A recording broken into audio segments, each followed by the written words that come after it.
श्री शनि सहस्रनामावलिः। ओम अमिताभाषिणे नमः। ओम अघराय नमः। ओम अशेष दुरितापहाय नमः। ओम अघोर रूपाय नमः। ओम अतिदीर्घकायाय नमः। ओम अशेष भयानकाय नमः। ओम अनंताय नमः। ओम अन्नदात्रे नमः। ओम अश्वत्थमूल जप प्रियाय नमः। ओम अतिसंपत्प्रदाय नमः। ओम अमोघाय नमः। ओम अन्यस्तुत्या प्रकोपिताय नमः। ओम अपराजिताय नमः। ओम अद्वितीयाय नमः। ओम अतितेजसे नमः। ओम अभयप्रदाय नमः। ओम अष्टमस्थाय नमः। ओम अंजननिभाय नमः। ओम अखिलात्मने नमः। ओम अर्कनंदनाय नमः। ओम अतिदारुणाय नमः। ओम अक्षोभ्याय नमः। ओम अप्सरोभिः प्रपूजिताय नमः। ओम अभीष्टफलदाय नमः। ओम अरिष्टमथनाय नमः। ओम अमरपूजिताय नमः। ओम अनुग्रहयाय नमः। ओम अप्रमेय पराक्रम विभीषणाय नमः। ओम असाध्य योगाय नमः। ओम अखिल दोषघ्नाय नमः। ओम अपराक्रताय नमः। ओम अप्रमेयाय नमः। ओम अतिसुखदाय नमः। ओम अमराधिपपूजिताय नमः। ओम अवलोकात् सर्वनाशाय नमः। ओम अश्वत्थाम द्विरायुधाय नमः। ओम अपराध सहिष्णवे नमः। ओम अश्वत्थाम सुपूजिताय नमः। ओम अनंत पुण्य फलदाय नमः। ओम अतृप्ताय नमः। ओम अतिबलाय नमः। ओम अवलोकात् सर्ववन्द्याय नमः। ओम अक्षीण करुणानिधये नमः। ओम अविद्यामूलनाशाय नमः। ओम अक्षय फलदायकाय नमः। ओम आनंद परिपूर्णाय नमः। ओम आयुष्कारकाय नमः। ओम आश्रितेष्टार्थवरदाय नमः। ओम आधिव्याधिहराय नमः। ओम आनंदमयाय नमः। ओम आनंदकराय नमः। ओम आयुधधारकाय नमः। ओम आत्मचक्राधिकारिणे नमः। ओम आत्मस्तुत्यपरायणाय नमः। ओम आयुष्कराय नमः। ओम आनुपूर्व्याय नमः। ओम आत्मायत्त जगत्त्रयाय नमः। ओम आत्मनामजप प्रीताय नमः। ओम आत्माधिक फलप्रदाय नमः। ओम आदित्य संभवाय नमः। ओम आर्तिभंजनाय नमः। ओम आत्मरक्षकाय नमः। ओम आपद्बांधवाय नमः। ओम आनंदरूपाय नमः। ओम आयुः प्रदाय नमः। ओम आकर्णपूर्णचापाय नमः। ओम आत्मोद्दिष्टद्विजप्रदाय नमः। ओम आनुकूल्याय नमः। ओम आत्मरूपप्रतिमादानसुप्रियाय नमः। ओम आत्मारामाय नमः। ओम आदिदेवाय नमः। ओम आपन्नार्तिविनाशनाय नमः। ओम इंदिरार्चितपादाय नमः। ओम इंद्रभोगफलप्रदाय नमः। ओम इंद्रदेवस्वरूपाय नमः। ओम इष्टेष्टवरदायकाय नमः। ओम इष्टापूर्तिप्रदाय नमः। ओम इंदुमतीष्टवरदायकाय नमः। ओम इंदिरारमणप्रीताय नमः। ओम इंद्रवंशनृपार्चिताय नमः।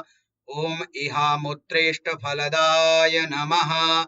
ॐ इन्दिरारमणार्चिताय नमः ॐ इन्द्रियाय नमः ॐ ईश्वरप्रीताय नमः ॐ ईषणात्रयवर्जिताय नमः ॐ उमास्वरूपाय नमः ॐ उद्बोध्याय नमः ॐ उशनाय नमः ॐ उत्सवप्रियाय नमः ॐ उमादेव्यर्चनप्रीताय नमः ॐ उच्चस्थोच्चफलप्रदाय नमः ॐ उरुप्रकाशाय नमः ॐ उच्चस्थयोगदाय नमः ॐ उरुपराक्रमाय नमः ॐ ऊर्ध्वलोकादिसञ्चारिणे नमः ॐ ऊर्ध्वलोकादिनायकाय नमः ॐ ऊर्जस्विने नमः ॐ ऊनपादाय नमः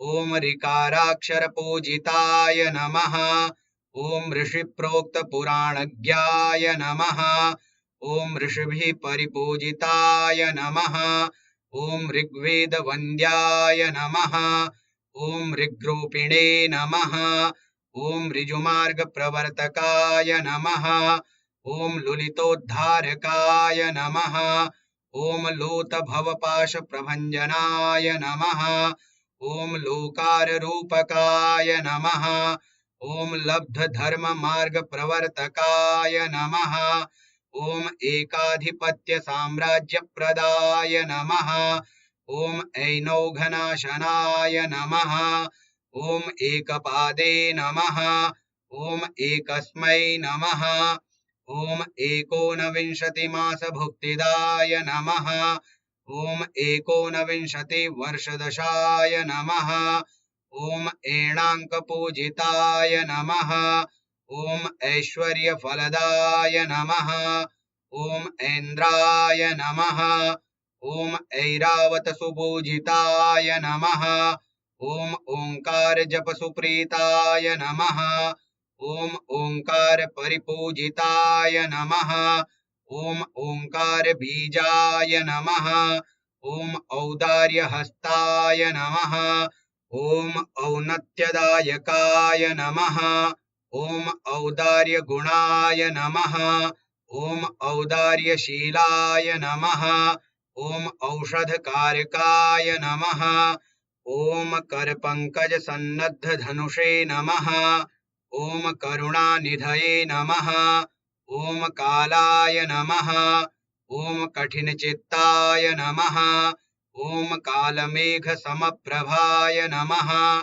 ॐ किरीटिने नमः ॐ कर्मकृते नमः ॐ कारयित्रे नमः ॐ कालसहोदराय नमः ॐ कालाम्बराय नमः ॐ काकवाहाय नमः ॐ कर्मठाय नमः ॐ काश्यपान्वयाय नमः ॐ कालचक्रप्रभेदिने नमः ॐ कालरूपिणे नमः ॐ कारणाय नमः ॐ कारिमूर्तये नमः ॐ कालभर्त्रे नमः ॐ किरीटमुकुटोज्ज्वलाय नमः ॐ कार्यकारणकालज्ञाय नमः ॐ काञ्चनाभरथान्विताय नमः ॐ कालदंष्ट्राय नमः ॐ क्रोधरूपाय नमः ॐ करालिने नमः ॐ कृष्णकेतनाय नमः ॐ कालात्मने नमः ॐ कालकर्त्रे नमः ॐ कृतान्ताय नमः ॐ कृष्णगोप्रियाय नमः ॐ कालाग्निरुद्ररूपाय नमः ॐ काश्यपात्मजसम्भवाय नमः ॐ कृष्णवर्णहयाय नमः ॐ कृष्णगोक्षीरसुप्रियाय नमः ॐ कृष्णगोघृतसुप्रीताय नमः ॐ कृष्णगोदधिषुप्रियाय नमः ॐ कृष्णगावैकचित्ताय नमः ॐ कृष्णगोदानसुप्रियाय नमः ॐ कृष्णगोदत्तहृदयाय नमः ॐ कृष्णगोरक्षणप्रियाय नमः ॐ कृष्णगोग्रासचित्तस्य सर्वपीडानिवारकाय नमः। ॐ कृष्णगोदानशान्तस्य सर्वशान्तिफलप्रदाय नमः। ॐ कृष्णगोस्नानकामस्य गङ्गा-स्नानफलप्रदाय नमः। ॐ कृष्णगोरक्षणस्याशु सर्वाभीष्टफलप्रदाय नमः। ॐ कृष्णगावप्रियाय नमः। ॐ कपिला पशुषु प्रियाय नमः। ॐ कपिला क्षीरपानस्य सोमपानफलप्रदाय नमः। ॐ कपिला दानसुप्रीताय नमः। ॐ कपिलाज्यहुतप्रियाय नमः। ॐ कृष्णाय नमः। ॐ कृत्तिकान्तस्थाय नमः। ॐ कृष्णगोवत्ससुप्रियाय नमः। ॐ कृष्णमाल्याम्बरधराय नमः। ॐ कृष्णवर्णतनुरूहाय नमः। ॐ कृष्णकेतवे नमः। ॐ कृष्णदेहाय नमः। ॐ कृष्णाम्बरप्रियाय नमः। ॐ क्रूरचेष्टाय नमः। ॐ क्रूरभावाय नमः। ॐ क्रूरदंष्ट्राय नमः। ॐ कुरूपिणे नमः। ॐ कमलापतिसंसेव्याय नमः। ॐ कमलोद्भवपूजिताय नमः। ॐ कामितार्थप्रदाय नमः। ॐ कामधेनुपूजनसुप्रियाय नमः। ॐ कामधेनुसमाराध्याय नमः। ॐ कृपायुषविवर्धनाय नमः। ॐ कामधेन्वैकचित्ताय नमः। ॐ कृपराजसुपूजिताय नमः। ॐ कामदोग्ध्रे नमः। ॐ क्रुद्धाय नमः। ॐ कुरुवंशसुपूजिताय नमः। ॐ कृष्णाङ्गमहिषी दोग्ध्रे नमः। ॐ कृष्णेन कृतपूजनाय नमः। ॐ कृष्णाङ्गमहिषी दानप्रियाय नमः। ॐ कोणस्थाय नमः। ॐ कृष्णाङ्गमहिषी दानलोलुपाय नमः। ॐ कामपूजिताय नमः। ॐ क्रूरावलोकनासर्वनाशाय नमः। ॐ कृष्णाङ्गदप्रियाय नमः। ॐ खद्योताय नमः। ॐ खण्डनाय नमः। ॐ खड्गधराय नमः। ॐ खेचरपूजिताय नमः। ॐ खरांशुतनयाय नमः। ॐ खगानां पतिवाहनाय नमः। ॐ गोसवासक्तहृदयाय नमः।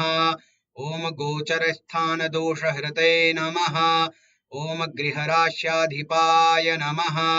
ॐ गृहराजमहाबलाय नमः। ॐ गृध्रवाहाय नमः। ॐ गृहपतये नमः। ॐ गोचराय नमः। ॐ गानलोलुपाय नमः। ॐ घोराय नमः। ॐ घर्माय नमः। ॐ घनतमसे नमः। ॐ घर्मिणे नमः। ॐ घनकृपान्विताय नमः। ॐ घननीलाम्बरधराय नमः। ॐ गादिवर्णसुसंगिताय नमः। ॐ चक्रवर्तीसमाराध्याय नमः। ॐ चन्द्रमत्यसमर्जिताय नमः। ॐ चन्द्रमत्यार्तिहारिणे नमः। ॐ चराचरसुखप्रदाय नमः। ॐ चतुर्भुजाय नमः। ॐ चापहस्ताय नमः। ॐ चराचरहितप्रदाय नमः। ॐ छायापुत्राय नमः। ॐ छत्रधराय नमः। ॐ छायादेवीसुताय नमः। ॐ जयप्रदाय नमः। ॐ जगन्नीलाय नमः। ॐ जपतां सर्वसिद्धिदाय नमः। ॐ जपविध्वस्तविमुखाय नमः। ॐ जम्भारिपरिपूजिताय नमः। ॐ जम्भारिवन्द्याय नमः। ॐ जयदाय नमः। ॐ जगज्जनमनोहराय नमः। ॐ जगत्त्रयप्रकुपिताय नमः। ॐ जगत्त्राणपरायणाय नमः। ॐ जयाय नमः। ॐ जयप्रदाय नमः।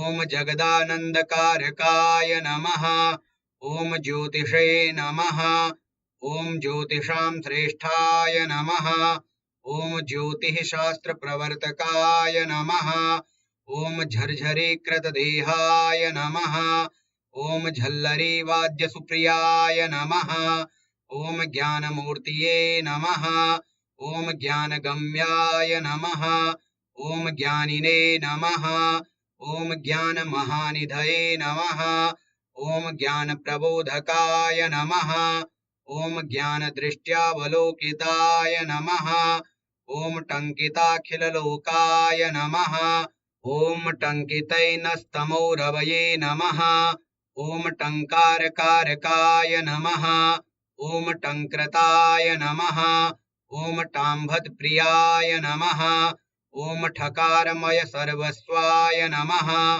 ॐ ठकारकृतपूजिताय नमः ॐ ढक्कावाद्यप्रीतिकराय नमः ॐ डमड्डमरुकप्रियाय नमः ॐ डम्बरप्रभवाय नमः ॐ डम्भाय नमः ॐ ढक्कानादप्रियङ्कराय नमः ॐ डाकिनी शाकिनी भूत सर्वोपद्रवकारकाय नमः ॐ डाकिनी शाकिनी भूत सर्वोपद्रवनाशकाय नमः ॐ ढकाररूपाय नमः ॐ ढाम्भिकाय नमः ॐ ळकारजपसुप्रियाय नमः ॐ ळकारमयमन्त्रार्थाय नमः ॐ ळकारैकशिरोमणये नमः ॐ ळकारवचनानन्दाय नमः ॐ ळकारकरुणामयाय नमः ॐ ळकारमय सर्वस्वाय नमः ॐ ळकारैकपरायणाय नमः ॐ तर्जनीधृतमुद्राय नमः ॐ तपसां फलदायकाय नमः ॐ त्रिविक्रमनुताय नमः ॐ त्रयीमयवपुरधराय नमः ॐ तपस्विने नमः ॐ तपसा दग्धदेहाय नमः ॐ ताम्राधराय नमः ॐ त्रिकालवेदितव्याय नमः ॐ त्रिकालमतितोषिताय नमः ॐ तुलोच्चयाय नमः ॐ त्रासकराय नमः ॐ तिलतैलप्रियाय नमः ॐ तिलान्नसन्तुष्टमनसे नमः ॐ तिलदानप्रियाय नमः ॐ तिलभक्ष्यप्रियाय नमः ॐ तिलचूर्णप्रियाय नमः ॐ तिलखण्डप्रियाय नमः ॐ तिलापूपप्रियाय नमः ॐ तिलहोमप्रियाय नमः ॐ तापत्रयनिवारकाय नमः ॐ तिलतर्पणसन्तुष्टाय नमः ॐ तिलतैलान्नतोषिताय नमः ॐ तिलैकदत्तहृदयाय नमः ॐ तेजस्विने नमः ॐ तेजसान्निधये नमः ॐ तेजसादित्यसङ्काशाय नमः ॐ तेजोमयवपुरधराय नमः ॐ तत्त्वज्ञाय नमः ॐ तत्त्वगाय नमः ॐ तीव्राय नमः ॐ तपोरूपाय नमः ॐ तपोमयाय नमः ॐ तुष्टिदाय नमः ॐ तुष्टिकृते नमः ॐ तीक्ष्णाय नमः ॐ त्रिमूर्तये नमः ॐ त्रिगुणात्मकाय नमः ॐ तिलदीपप्रियाय नमः ॐ तस्य पीडानिवारकाय नमः ॐ तिलोत्तमामेनकादिनर्तनप्रियाय नमः ॐ त्रिभागमष्टवर्गाय नमः ॐ स्थूलरोम्णे नमः ॐ स्थिराय नमः ॐ स्थिताय नमः ॐ स्थायिने नमः ॐ स्थापकाय नमः ॐ स्थूलसूक्ष्मप्रदर्शकाय नमः ॐ दशरथार्चितपादाय नमः ॐ दशरथस्तोत्रतोषिताय नमः ॐ दशरथप्रार्थनाकोक्तदुर्भिक्षनिवारकाय नमः ॐ दशरथप्रार्थनाकोक्तवरद्वयप्रदायकाय नमः ॐ दशरथस्वात्मदर्शिने नमः ओम दशरथाभीष्टदायकाय नमः ओम दूर्भिर्धनुर्धराय नमः ओम दीर्घमश्रुजटाधराय नमः ओम दशरथस्तोत्रवरदाय नमः ओम दशरथाभीप्सितप्रदाय नमः ओम दशरथ स्तोत्रसन्तुष्टाय नमः ओम दशरथेन सुपूजिताय नमः ओम द्वादशाष्टमजन्मस्थाय नमः ओम देवपुङ्गवपूजिताय नमः ओम देवदानवदर्पघ्नाय नमः ओम दिनं प्रतिमुनिस्तुताय नमः ओम द्वादशस्थाय नमः ओम द्वादशात्मसुताय नमः ओम द्वादशनामभृते नमः ओम द्वितीयस्थाय नमः ओम द्वादशार्कसूनवे नमः ओम दैवज्ञपूजिताय नमः ओम दैवज्ञचित्तवासिने नमः ओम दमयन्तासुपूजिताय नमः ओम द्वादशाम्बदतु दुर्भिक्षकारिणे नमः ओम दुःस्वप्ननाशनाय नमः ओम दुराराध्याय नमः ओम दुराधर्षाय नमः ओम दमयन्ते वरप्रदाय नमः ओम दुष्टदूराय नमः ओम दुराचारशमनाय नमः ओम दोषवर्जिताय नमः ओम दुःसहाय नमः ओम दोषहन्त्रे नमः ओम दुर्लभाय नमः ओम दुर्गमाय नमः ओम दुःखप्रदाय नमः ओम दुःखहन्त्रे नमः ओम दीप्तरञ्जितदिङ्मुखाय नमः ओम दीप्यमानमुखाम्भोजाय नमः ओम दमयन्त्याः शिवप्रदाय नमः ओम दुर्निरीक्षाय नमः ओम दुष्टमात्रदैत्यमण्डलनाशकाय नमः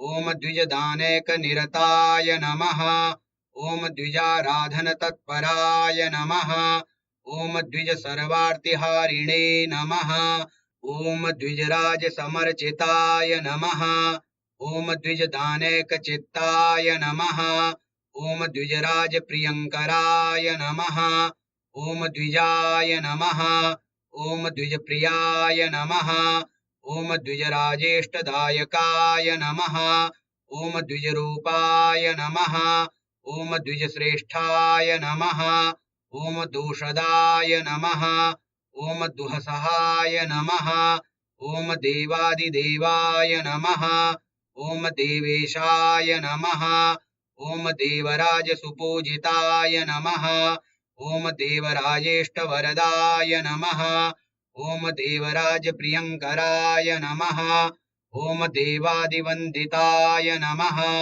ओम दिव्यतनवे नमः ओम देवशिखामणये नमः ओम देवगानप्रियाय नमः ओम देवदेशिकपुङ्गवाय नमः ओम द्विजात्मजासमाराध्याय नमः ओम धीयाय नमः ओम धर्मिणे नमः ओम धनुर्धराय नमः ओम धनुष्मते नमः ओम धनदात्रे नमः ओम धर्माधर्मविवर्जिताय नमः ओम धर्मरूपाय नमः ओम धनुर्दिव्याय नमः ओम धर्मशास्त्रात्मचेतनाय नमः ओम धर्मराजप्रियकराय नमः ओम धर्मराजसुपूजिताय नमः ओम धर्मराजेष्टवरदाय नमः ओम धर्माभीष्टफलप्रदाय नमः ओम नित्यतृप्तस्वभावाय नमः ओम नित्यकर्मरताय नमः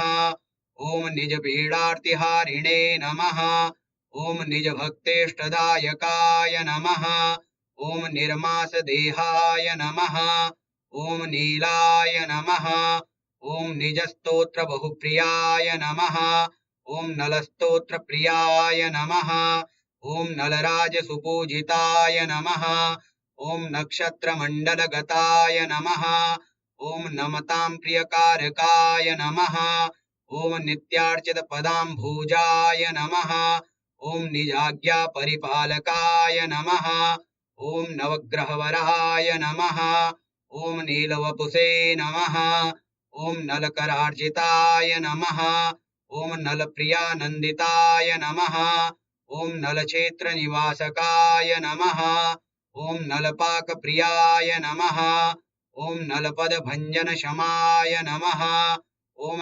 नलसर्वार्तिहारिणे नमः ॐ नलेनात्मार्थपूजिताय नमः ॐ निपाटवे निवासाय नमः ॐ नलाभीष्टवरप्रदाय नमः ॐ नलतीर्थसकृत् स्नान सर्वपीडानिवारकाय नमः ॐ नलेशदर्शनस्याशु साम्राज्यपदवीप्रदाय नमः ॐ नक्षत्रराश्यधिपाय नमः ॐ नीलध्वजविराजिताय नमः ॐ नित्ययोगरताय नमः ॐ नवरत्नविभूषिताय नमः ॐ नवधाभज्यदेहाय नमः ॐ नवीकृतजगत्त्रयाय नमः ॐ नवग्रहाधिपाय नमः ॐ नवाक्षरजपप्रियाय नमः ॐ नवात्मने नमः ॐ नवचक्रात्मने नमः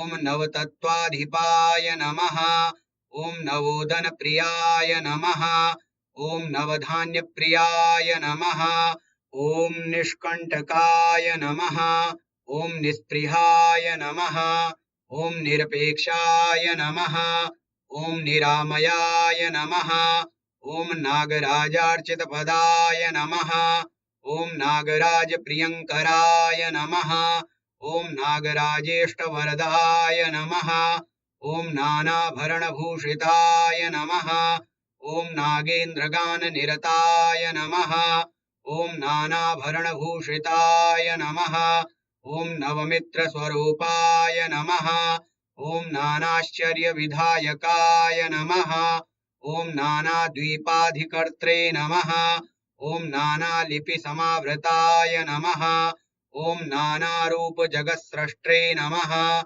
ॐ नानारूपजनाश्रयाय नमः ॐ नानालोकाधिपाय नमः ॐ नानाभाषाप्रियाय नमः ॐ नानारूपाधिकारिणे नमः ॐ नवरत्नप्रियाय नमः ॐ नानाविचित्रवेषाढ्याय नमः ॐ नानाचित्रविधायकाय नमः ॐ नीलजीमूतसङ्काशाय नमः ॐ नीलमेघसमप्रभाय नमः ॐ नीलाञ्जनचयप्रख्याय नमः ॐ नीलवस्त्रधरप्रियाय नमः ॐ नीचभाषाप्रचारज्ञाय नमः ॐ नीचे स्वल्पफलप्रदाय नमः ॐ नानागमविधानज्ञाय नमः ॐ नानानृपसमावृताय नमः ॐ नानावर्णाकृतये नमः ॐ नानावर्णस्वरार्तवाय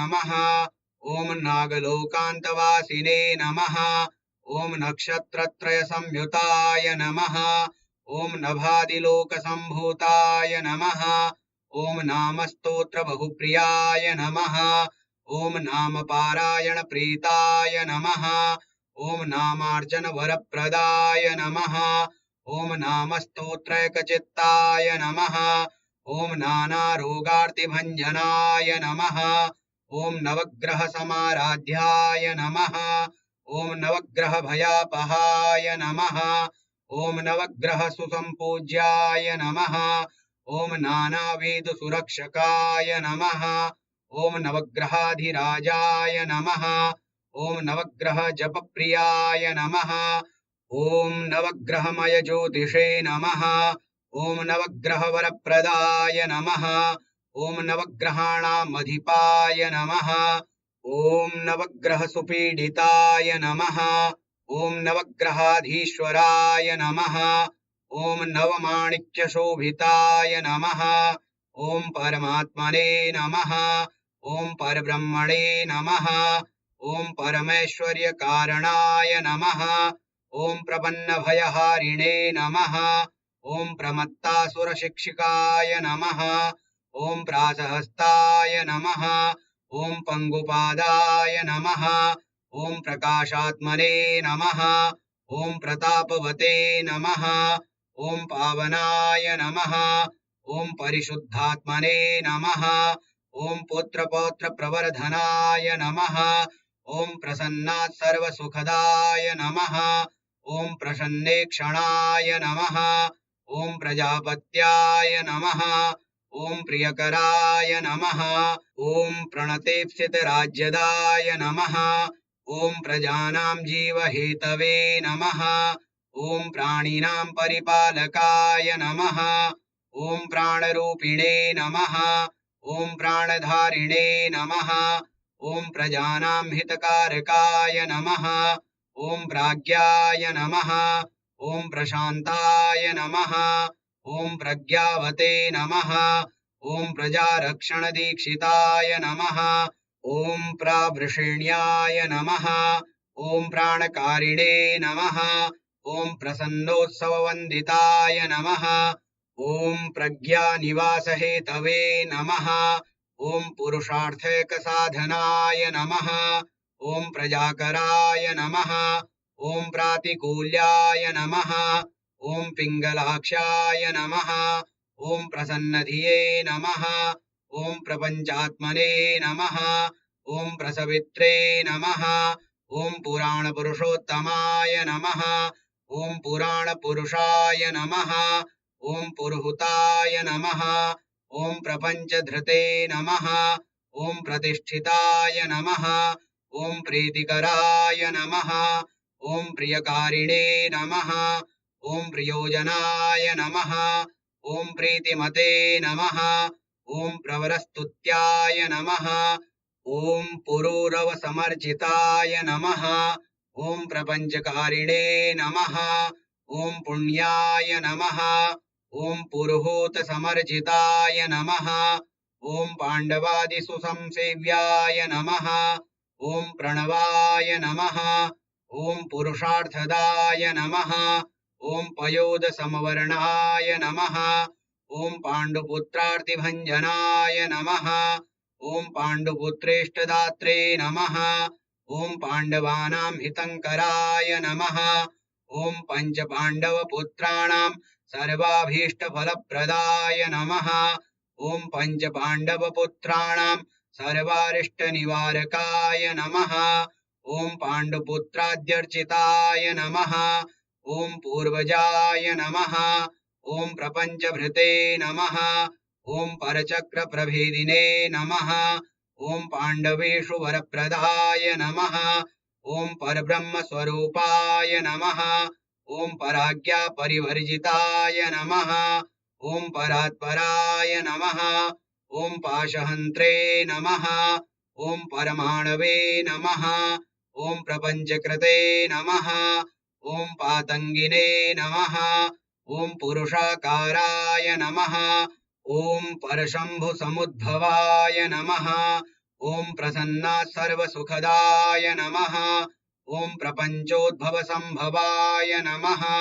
ॐ प्रसन्नाय नमः ॐ परमोदाराय नमः ॐ पराहङ्कारभञ्जनाय नमः ॐ पराय नमः ॐ परमकारुण्याय नमः ॐ परब्रह्ममयाय नमः ॐ प्रपन्नभयहारिणे नमः ॐ प्रणतार्तिहराय नमः ॐ प्रसादकृते नमः ॐ प्रपञ्चाय नमः ॐ पराशक्तिसमुद्भवाय नमः ॐ प्रदानपावनाय नमः ॐ प्रशान्तात्मने नमः ॐ प्रभाकराय नमः ॐ प्रपञ्चात्मने नमः ॐ प्रपञ्चोपशमनाय नमः ॐ पृथिवीपतये नमः ॐ परशुरामसमाराध्याय नमः ॐ परशुरामवरप्रदाय नमः ॐ परशुरामचिरञ्जीविप्रदाय नमः ॐ परमपावनाय नमः ॐ परमहंसस्वरूपाय नमः ॐ परमहंससुपूजिताय नमः ॐ पञ्चनक्षत्राधिपाय नमः ॐ पञ्चनक्षत्रसेविताय नमः ॐ प्रपञ्चरक्षित्रे नमः ॐ प्रपञ्चस्य भयङ्कराय नमः ॐ फलदानप्रियाय नमः ॐ फलहस्ताय नमः ॐ फलप्रदाय नमः ॐ फलाभिषेकप्रियाय नमः ॐ फल्गुनस्य वरप्रदाय नमः ॐ पुटच्छमितपापौघाय नमः ॐ फल्गुनेन प्रपूजिताय नमः ॐ फणिराजप्रियाय नमः ॐ फुल्लाम्बुजविलोचनाय नमः ॐ बलिप्रियाय नमः ॐ बलिने नमः ॐ बभ्रुवे नमः ॐ ब्रह्मविष्णवे शक्लेशकृते नमः ॐ ब्रह्मविष्णवीशरूपाय नमः ॐ ब्रह्मशक्रादिदुर्लभाय नमः ॐ वासदष्टर्या प्रमेयाङ्गाय नमः ॐ बिभ्रत्कवचकुण्डलाय नमः ॐ बहुश्रुताय नमः ॐ बहुमतये नमः ॐ ब्रह्मण्याय नमः ॐ ब्राह्मणप्रियाय नमः ॐ बलप्रमथनाय नमः ॐ ब्रह्मणे नमः ॐ बहुरूपाय नमः ॐ बहुप्रदाय नमः ॐ बालार्कद्युतिमते नमः ॐ बालाय नमः ॐ बृहद्वक्षसे नमः ॐ बृहत्तनवे नमः ॐ ब्रह्माण्डभेदकृते नमः ॐ भक्तसर्वार्थसाधकाय नमः ॐ भव्याय नमः ॐ भोक्त्रे नमः ॐ भीतिकृते नमः ॐ भक्तानुग्रहकारकाय नमः ॐ भीषणाय नमः ॐ भैक्षकारिणे नमः ॐ भूसुरादिसुपूजिताय नमः ॐ भोगभाग्यप्रदाय नमः ॐ भस्मीकृतजगत्त्रयाय नमः ॐ भयानकाय नमः ॐ भानुसूनवे नमः ॐ भूतिभूषितविग्रहाय नमः ॐ भास्वद्गताय नमः ॐ भक्तिमतां सुलभाय नमः ॐ भ्रुकुटीमुखाय नमः ॐ भवभूतगणस्तुत्याय नमः ॐ भूतसङ्घसमावृताय नमः ॐ भ्राजिष्णवे नमः ॐ भगवते नमः ॐ भीमाय नमः ॐ भक्ताभीष्टवरप्रदाय नमः ॐ भवभक्तैकचित्ताय नमः ॐ भक्तिगीतस्तवोन्मुखाय नमः ॐ भूतसन्तोषकारिणे नमः ॐ भक्तानां चित्तशोधनाय नमः ॐ भक्तिगम्याय नमः ॐ भयहराय नमः ॐ भावज्ञाय नमः ॐ भक्तसुप्रियाय नमः ॐ भूतिदाय नमः ॐ भूतिकृते नमः ॐ भोज्याय नमः ॐ भूतात्मने नमः ॐ भुवनेश्वराय नमः ॐ मन्दाय नमः ॐ मन्दगतये नमः ॐ मासमेव प्रपूजिताय नमः ॐ मुचुकुन्दसमाराध्याय नमः ॐ मुचुकुन्दवरप्रदाय नमः ॐ मुचुकुन्दार्चितपदाय नमः ॐ महारूपाय नमः ॐ महायशसे नमः ॐ महाभोगिने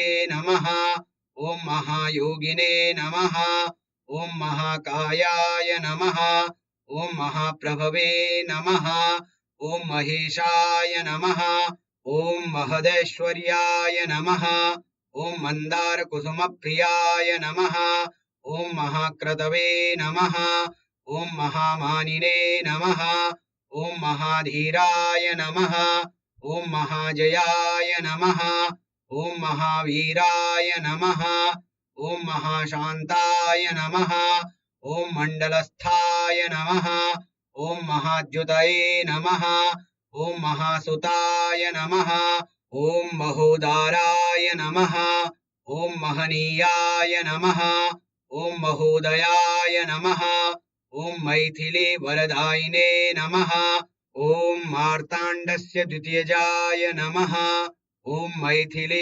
प्रार्थनाक्लप्तदशकण्ठशिरोपहरते नमः ॐ मरामरहराराध्याय नमः ॐ महेन्द्रादिसुरार्चिताय नमः ॐ महारथाय नमः ॐ महावेगाय नमः ॐ मणिरत्नविभूषिताय नमः ॐ भेषणीचाय नमः ॐ महाघोराय नमः ॐ महासौरये नमः ॐ मनुप्रियाय नमः ॐ महादीर्घाय नमः ॐ महाग्रासाय नमः ॐ महदैश्वर्यप्रदायकाय नमः ॐ महाशुष्काय नमः ॐ महारौद्राय नमः ॐ मुक्तिमार्गप्रदर्शकाय नमः ॐ मकरकुम्भाधिपाय नमः ॐ मृकण्डुतनयार्चिताय नमः ॐ मन्त्राधिष्ठानरूपाय नमः ॐ मल्लिकाकुसुमप्रियाय नमः ॐ महामन्त्रस्वरूपाय नमः ॐ महायन्त्रस्थिताय नमः ॐ महाप्रकाशदिव्यात्मने नमः ॐ महादेवप्रियाय नमः ॐ महाबलिसमाराध्याय नमः ॐ महर्षिगणपूजिताय नमः ॐ मन्दचारिणे नमः ॐ महामायिने नमः ॐ माषदानप्रियाय नमः ॐ माषोदनप्रीतचित्ताय नमः ॐ महाशक्तये नमः ॐ महागुणाय नमः ॐ यशस्कराय नमः ॐ योगदात्रे नमः ॐ यज्ञाङ्गाय नमः ॐ युगन्धराय नमः ॐ योगिने नमः ॐ योग्याय नमः ॐ याम्याय नमः ॐ योगरूपिणे नमः ॐ युगाधिपाय नमः ॐ यज्ञभृते नमः ॐ यज्ञमानाय नमः ॐ योगाय नमः ॐ योगविदाम्बराय नमः ॐ यक्षराक्षसवेतालकुष्माण्डादिप्रपूजिताय नमः ॐ यमप्रत्यधिदेवाय नमः ॐ युगपदभोगदायकाय नमः ॐ योगप्रियाय नमः ॐ योगयुक्ताय नमः ॐ यज्ञरूपाय नमः ॐ युगान्तकृते नमः ॐ रघुवंशसमाराध्याय नमः ॐ रौद्राय नमः ॐ रौद्राकृतये नमः ॐ रघुनन्दनसल्लापाय नमः ॐ रघुप्रोक्तजपप्रियाय नमः ॐ रौद्ररूपिणे नमः ॐ रथारूढाय नमः ॐ राघवेष्टवरप्रदाय नमः ॐ रथिने नमः ॐ रौद्राधिकारिणे नमः ॐ राघवेण समर्जिताय नमः ॐ रोषात् सर्वस्वहारिणे नमः ॐ राघवेण सुपूजिताय नमः ॐ राशिद्वयाधिपाय नमः ॐ रघुभिः परिपूजिताय नमः ॐ राज्यभूपाकराय नमः ॐ राजराजेन्द्रवन्दिताय नमः ॐ रत्नकेयूरभूषाढ्याय नमः ॐ रमानन्दनवन्दिताय नमः ॐ रघुपौरुषसन्तुष्टाय नमः ॐ रघुस्तोत्रबहुप्रियाय नमः ॐ रघुवंशनृपैः पूज्याय नमः ॐ रणन्मञ्जीरनूपुराय नमः ॐ रविनन्दनाय नमः ॐ राजेन्द्राय नमः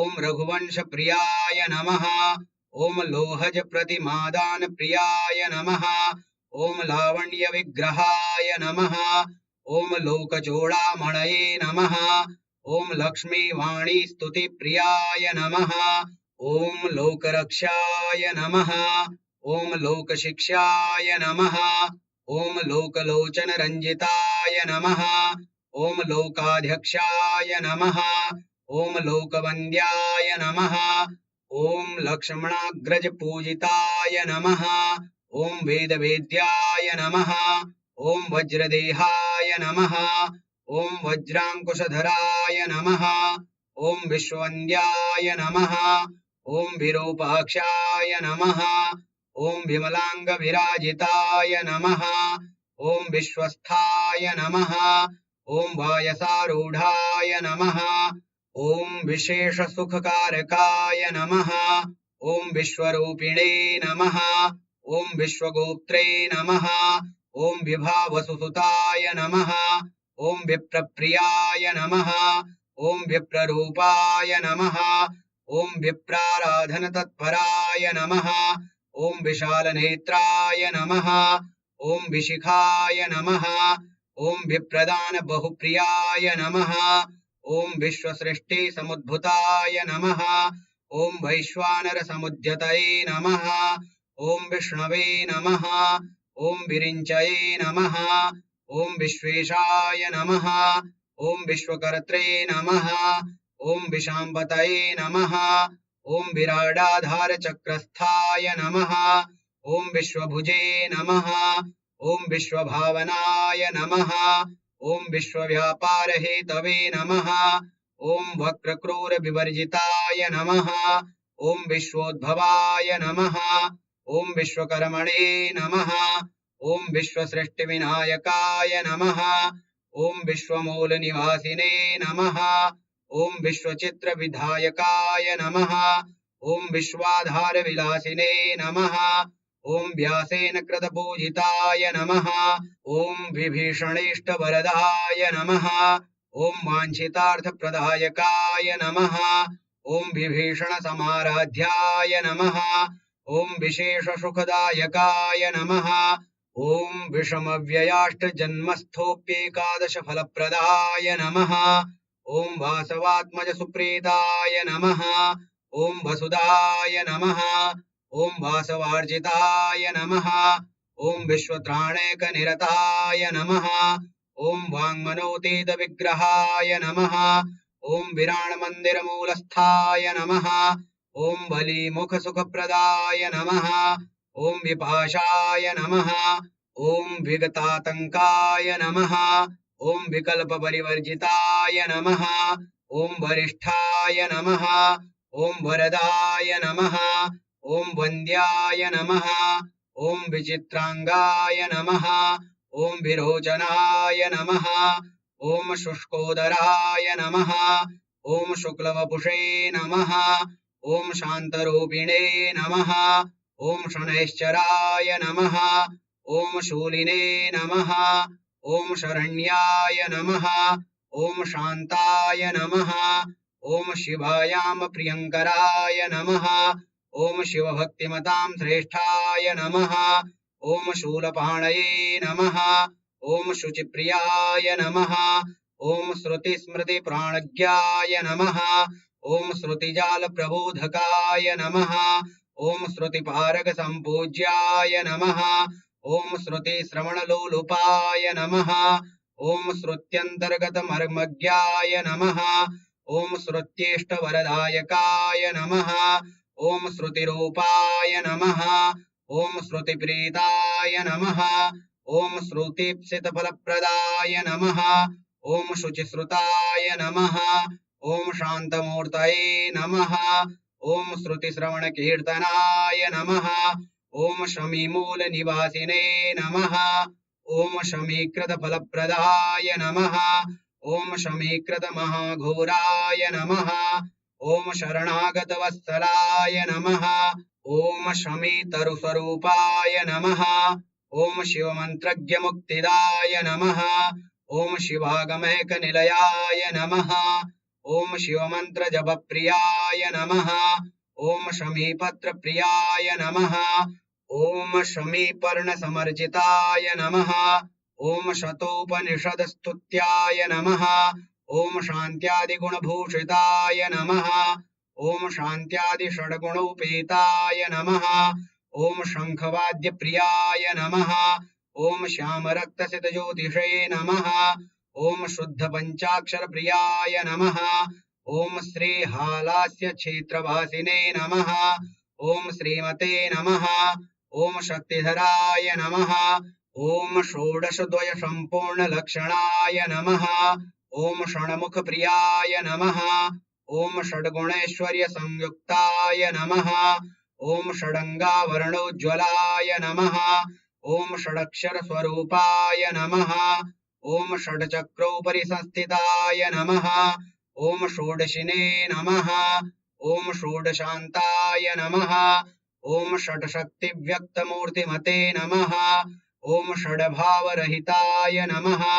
ॐ षडङ्गश्रुतिपारगाय नमः ॐ षट्कोणमध्यनिलयाय नमः ॐ षट्शास्त्रस्मृतिपारगाय नमः ॐ स्वर्णेन्द्रनीलमुकुटाय नमः ॐ सर्वाभीष्टप्रदायकाय नमः ॐ सर्वात्मने नमः ॐ सर्वदोषघ्नाय नमः ॐ सर्वगर्वप्रभञ्जनाय नमः ॐ समस्तलोकाभयदाय नमः ॐ सर्वदोषाङ्गनाशकाय नमः ॐ समस्तभक्तसुखदाय नमः ॐ सर्वदोषनिवर्तकाय नमः ॐ सर्वनाशशमाय नमः ॐ सौम्याय नमः ॐ सर्वक्लेशनिवारकाय नमः ॐ सर्वात्मने नमः ॐ सर्वदातुष्टाय नमः ॐ सर्वपीडानिवारकाय नमः ॐ सर्वरूपिणे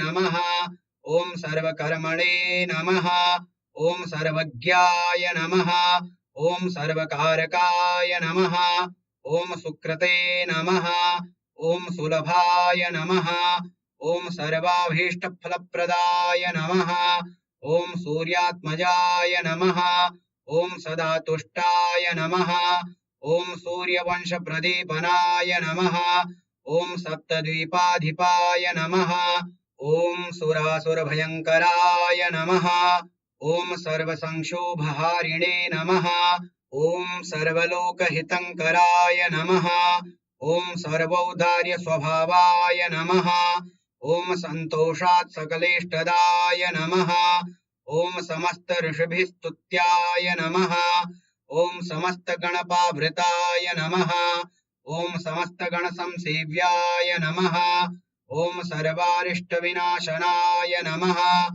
ॐ सर्वसौख्यप्रदात्रे नमः ॐ सर्वव्याकुलनाशनाय नमः ॐ सर्वसंक्षोभहारिणे नमः ॐ सर्वारिष्टफलप्रदाय नमः ॐ सर्वव्याधिप्रशमनाय नमः ॐ सर्वमृत्युनिवारकाय नमः ॐ सर्वानुकूलकारिणे नमः ॐ सौन्दर्यमृदुभाषिताय नमः ॐ सौराष्ट्रदेशोद्भवाय नमः ॐ स्वक्षेत्रेष्टवरप्रदाय नमः ॐ सोमयाजिसमाराध्याय नमः ॐ सीताभीष्टवरप्रदाय नमः ॐ सुखासनोपविष्टाय नमः ॐ सद्यः पीडानिवारकाय नमः ॐ सौदामनीसन्निभाय नमः ॐ सर्वान्नुल्लङ्घ्य शासनाय नमः ॐ सूर्यमण्डलसञ्चारिणे नमः ॐ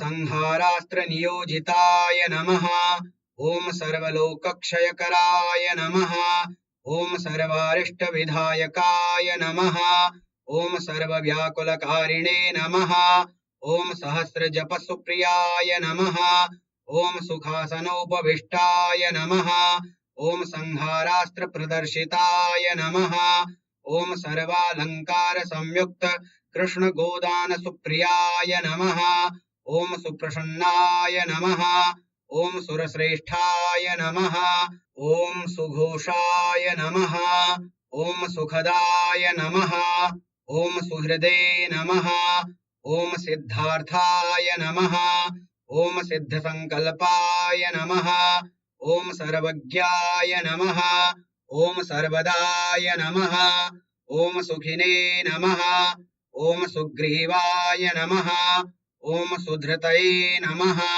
ॐ साराय नमः ॐ सुकुमाराय नमः ॐ सुलोचनाय नमः ॐ सुव्यक्ताय नमः ॐ सच्चिदानन्दाय नमः ॐ सुवीराय नमः ॐ सुजनाश्रयाय नमः ॐ हरिश्चन्द्रसमाराध्याय नमः ॐ हेयोपादेयवर्जिताय नमः ॐ हरिश्चन्द्रेष्टवरदाय नमः ॐ हंसमन्त्रादिसंस्तुताय नमः ॐ हंसवाहसमाराध्याय नमः ॐ हंसवाहवरप्रदाय नमः ॐ हृद्याय नमः ॐ हृष्टाय नमः ॐ हरिसखाय नमः ॐ हंसाय नमः ॐ हंसगतये नमः ॐ हविषे नमः ॐ हिरण्यवर्णाय नमः ॐ हितकृते नमः ॐ हर्षदाय नमः